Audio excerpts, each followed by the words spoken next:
get a little bit of a bug spot, looks like, where the camera is on right now.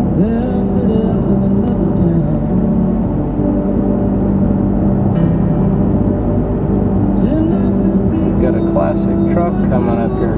Okay, it's a 55, looks like Chevy. There it goes. Chevy Apache look like. And we're just pulling onto the home stretch road. Home. Get that garage door open first. And we're home. It's pulled up into the driveway. All in all, if anyone's wondering, the total cost for window tint, for future reference or anything, window tint, bug screen, bug guard and vent visors. Vent visors, bug screen, and trunk net were, guesstimation was about close to $200. And then the window tint cost me $160 flat from a local guy that I knew of anyway. When I went to a professional place like, like Sunshine Audio, or you guys are familiar with the audio places that do the window tint, they wanted like $170 to $200. So I got a good deal out of this guy just going here, and he did a good job. He's been doing it for 3 years and doesn't really advertise too much, but he did a good job. I'm happy with it. I think a lot of people are. A lot of people I've noticed now, they're trying to look for me and look in to see, who's that guy or anything else like that. It's just always funny to see the look on their faces. So anyway, that's for the Ford Fusion. I hope you guys liked it. One interesting feature I wanted to show on the Fusion, you got to see the whole dashboard layout. My camera's trying to adjust for the night. It looks like night vision in this car since it's in the shade. I'll shut it off for now. This is the interesting feature I liked. I keep my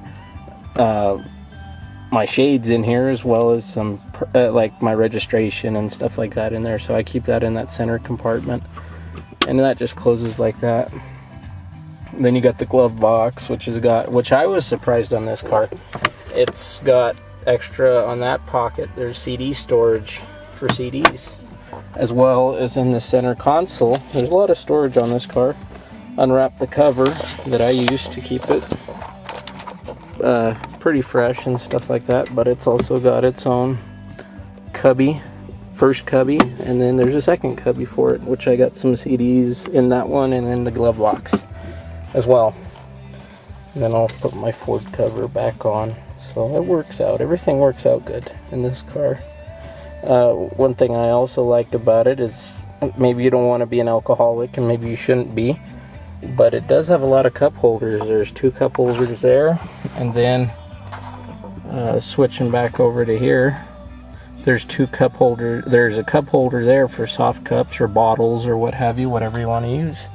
Same way in the back seat, when the armrest comes down, there's 2 cup holders like the center console here, and then there's none on the door. Yeah, there's none on the door, but there's a pretty good amount of cup holders in this car. And then everyone's probably wondering what that little badge is, and I'll tell you about it.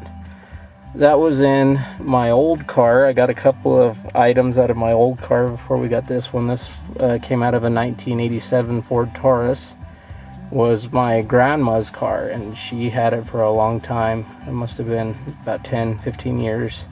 I broke down, we kind of broke down and got rid of it last year.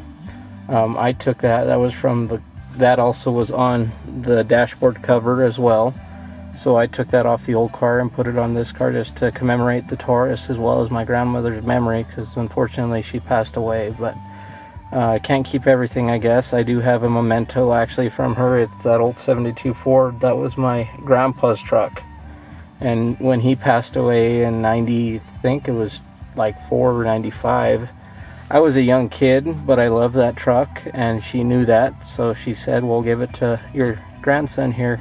She told my dad this, of course. So she gave it to me, and the rest is history. I also kept, this is the picture of the Pope with the Virgin Mary. So that's what I kept from that car. As well as I kept, there should be, yeah, right there. That's a little bit too far of a zoom in. Yep, there we go. It's also the Virgin Mary I kept out of that car. But I just wanted to commemorate that car because the 87 Taurus, because it was kind of sentimental to me too. Had to get rid of it, unfortunately. Lack of power was the main complaint I had from it, but it was a good car. The tranny was, you know, that was the thing that also worried me, is I heard rumors that they had bad trannies. That car didn't seem too badly, but the power was the biggest problem for me, so we just traded in and got this car, the Ford Fusion, of course, 4-cylinder with modern 4-cylinder power instead. So I'm really happy with it. If I had to recommend the Fusion, I would. A couple of changes to the car would be the automatic door locks. That's the only thing basically I'd recommend. Other than that, it's a very good car. I like it space wise and all that good stuff. It's just a very good car. I'm happy with it, so I'd recommend it. It's such an awesome car, just awesome. Well, I hope you guys enjoyed the video. Might be more to come of this car later on. It's definitely more in Alamosa when we get to the train, so be on the lookout for that. There might be like a car show type videotaping of the train. The locomotive they have up there is a 280 Alco Locomotive Works locomotive, so I'll be videotaping that hopefully.